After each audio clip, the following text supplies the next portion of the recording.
petit exercice pour aller sur le genou glissé dans différentes configurations.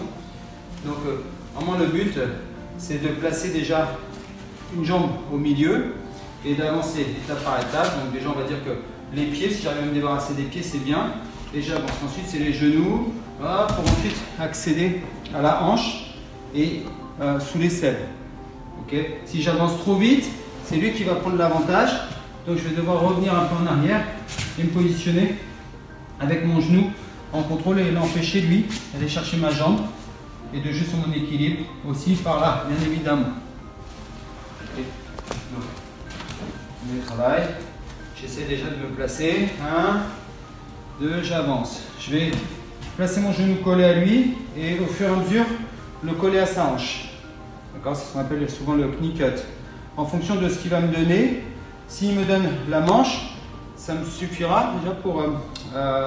C'est suffisant pour passer. Je commence à travailler parfois, même on voit style judo.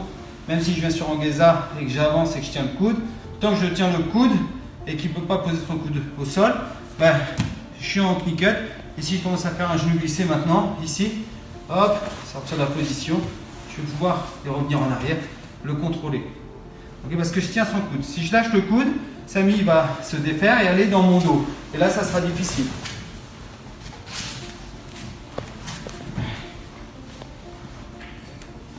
Donc, 1. Je m'amuse ici tout de suite à baisser les jambes. Ah, je grippe, je passe, je reste bien serré à lui. Tac, donc soit j'ai l'esgrime, soit j'ai le bras et je continue à avancer. Donc après on peut positionner ses mains et sa tête de différentes façons. Mais en règle générale, si j'ai le coude ici, je tiens l'esgrime de l'autre côté, je peux commencer à travailler sur... Alors je tape déjà ici pour voir si ça sort en knee cut. Ici ça passe pas puisque je contrôle le coude. Je glisse sans que lui il peut enlever son coude. Je pousse, ma tête est vers l'avant, mes hanches vers l'arrière, je reviens.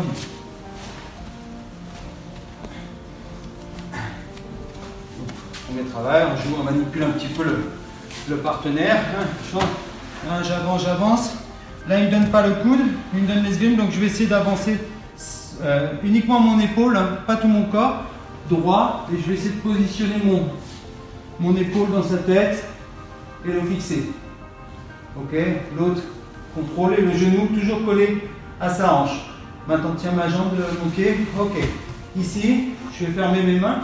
Donc, on peut fermer ses mains. Soit on vient chercher le grip très haut, soit juste fermer ses mains au départ pour commencer et mettre la pression. Je vais essayer de sortir sans faire ce mouvement-là sur le genou glissé. Pourquoi? Parce qu'il risque de reprendre de la distance. Il y a de l'espace maintenant. Donc, je bloque cet espace. Et je reste là et j'accentue ici ma pression. Je pousse, je passe. Donc vraiment là le cross-face est déterminant. Donc on manipule, j'essaye tout de suite d'aller sur cette position. Je reste fort, si je vois qu'il essaye d'avancer, je reste sur l'arrière. S'il me laisse ici le cross-face, je reste bien en équilibre. L'esgrime. Je pousse, je passe. Si Samy ne me donne pas le cross-face et pousse avec sa main pour m'empêcher d'avancer, je contrôle le coude, je récupère et là je peux commencer ce travail de genou glissé plus facilement parce que je tiens son coude et j'ai la tête vers l'avant. Donc voilà une petite différence entre ce qu'on appelle le knee cut et le genou glissé. Knee slice pass. Donc, pour les entrées, maintenant qu'on a compris ce passage, on va retravailler comme ça. Donc, essuie-glace, hop, passage. Essuie-glace, passage. Essuie-glace, je commence à faire mon passage, puis il vient, hop, essuie-glace. Donc, je lis le mouvement, premier mouvement qu'on a travaillé. Je commence mon genou glissé, ici, j'ai trop de mal à trouver un angle d'attaque. Si j'ai pas encore posé ma main là-haut et que j'ai cette main, je dois faire attention de ne pas être déséquilibré, je reviens en arrière. Ici, dans cette position, ça va me permettre peut-être de poser ma main au sol, de tenir le genou et de réouvrir à nouveau et de prendre cette fois-ci l'esgrime. Je monte très haut cette fois-ci, mon crossface, je pousse, je passe.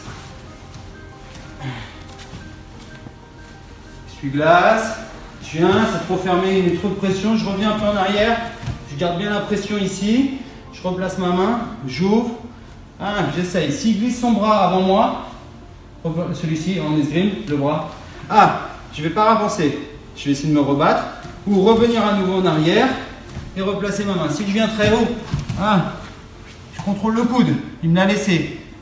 Alors je peux aussi stabiliser en mettant ma tête au sol.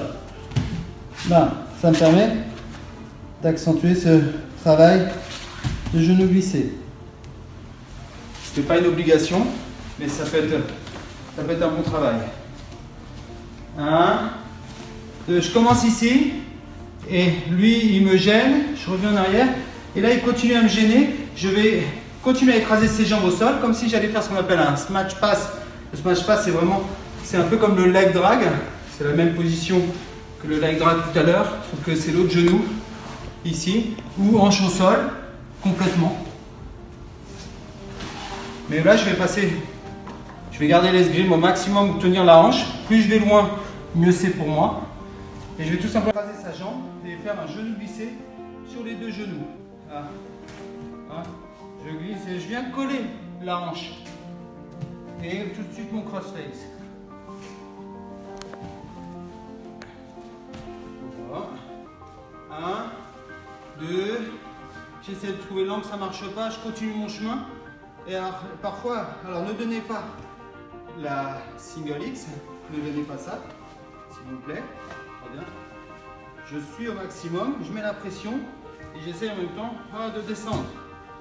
Je suis bien positionné, j'appuie, je colle sa hanche. Là, il va revenir crossface. Et je suis bien positionné. Ok.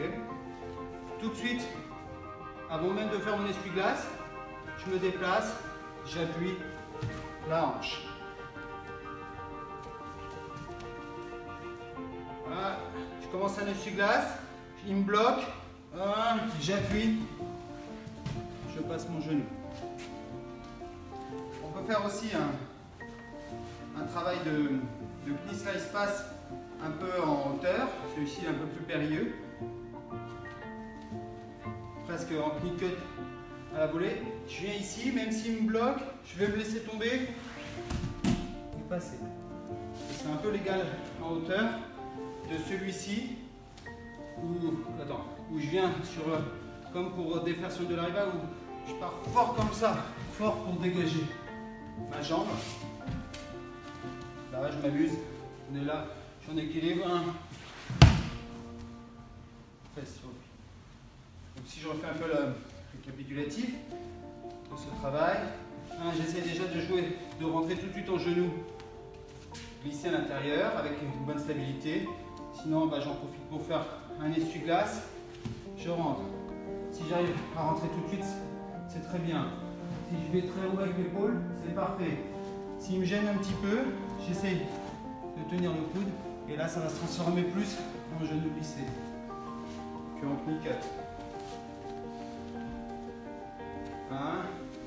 Il défend, je reviens un peu en arrière, bien stable, toujours pareil. Ma main vient se poser sur sa hanche, ici. J'ouvre et là je rentre. Ça va dépendre maintenant, voilà, s'il replace son bras ou pas. C'est pour ça que quand je vais faire ce mouvement à la hanche et que j'ouvre et que si je sens que je peux aller glisser tout de suite au niveau de l'épaule sans que lui rentre, c'est parfait. S'il re-rentre en dedans, je reviens en arrière et après je peux travailler sur d'autres choses. Mais je reviens sur l'arrière, 1, 2, je continue à accentuer ma pression, je passe. S'il est dans mon dos, je fais attention, je le bloque bien, je mets tout mon poids ici sur lui. Si je suis trop vers l'avant, il va tout de suite remonter.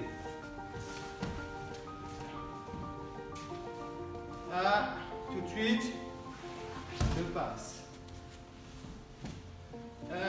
Tout de suite, je mets la pression, je manipule, je contrôle. Et je m'amuse comme ça. Essuie-glace, essuie-glace, Je rentre ici, je le contourne dans un sens, dans l'autre, et toujours en me plaçant correctement. Et voilà déjà des bases pour commencer sur le genou glissé et le plie cut. Voilà les amis.